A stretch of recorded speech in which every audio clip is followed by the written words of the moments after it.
Now let's start the fourth technique of scientific management. Okay, that is the different piece weight system. Taylor strongly advocate piece weight system. Why Taylor had done that? Because he wanted to differentiate between efficient and inefficient workers. Under this system of wage payment, wages are paid on the basis of work done. Okay, different piece wage system means the wages should be given according to the piece. जैसे कि अगर 4000 A is appointed on 4000, even B is also appointed on 4000. अगर दो workers 4,000 rupees में appoint हुए हैं biscuit का packets बनाने के लिए, तो A पूरे मंथ में 20 पैकेट्स ही बनाता है और B पूरे मंथ में 200 पैकेट्स बनाता है. तो देखो, एक तो ये रॉन्ग हो रहा है, ठीक है. एक तो A कम बना रहा है, दूसरा B को भी लग रहा है कि मैं 200 क्यों बनाऊं, है ना. जब A को भी 4000 मिल रहा है और वो 20 पैकेट्स ही बना रहा है, मुझे भी 4000 मिल रहा है, तो मैं 200 क्यों बनाऊं. मैं 100 बनाऊंगा, फिर मैं 50 बनाऊंगा, फिर मैं 40 बनाऊंगा.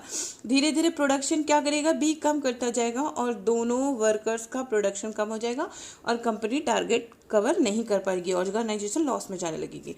फिर टेलर ने क्या कहा, टेलर ने कहा कि ऐसा करते हैं, पीस वेज सिस्टम कर देते हैं. पीस वेज सिस्टम मीन्स जो जितना पीस बनाएगा उससे उतना. अब अगर ये 20 पीस बनाता है तो पर पीस अगर हम 10 रुपीज़ देते हैं तो ये कितना सैलरी लेके जाएगा, ये 200 सैलरी लेके जाएगा. और अगर इसको भी 10 रुपीज़ पर पीस दे रहे हैं तो ये 2000 रुपीज़ ले जाएगा. 2000 रुपीज़ ले जा रहा है, इसे 200 मिल रहा है, तो ए मोटिवेट हो रहा है ना. वेजेस सिस्टम में क्या था, बी डीमोटिवेट हो रहा था ए से. लेकिन पीस वेज सिस्टम में क्या हो गया, ए मोटिवेट हो रहा है बी से.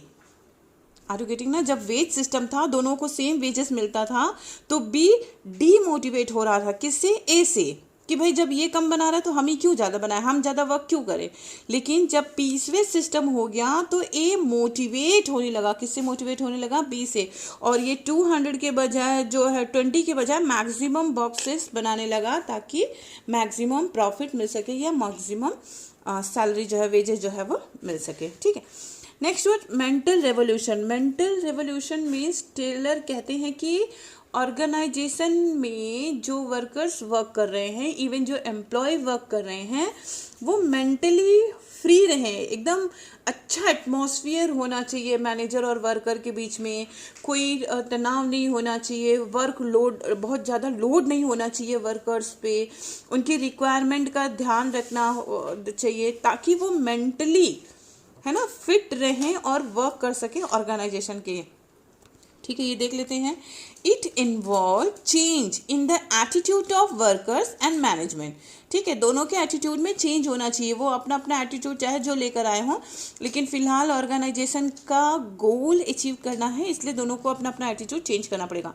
Both should realise the importance of the others. दोनों को एक दूसरे का इम्पोर्टेंस समझना पड़ेगा. And should cooperate with each other. और दोनों को एक दूसरे से कोऑपरेट करना पड़ेगा. ठीक है.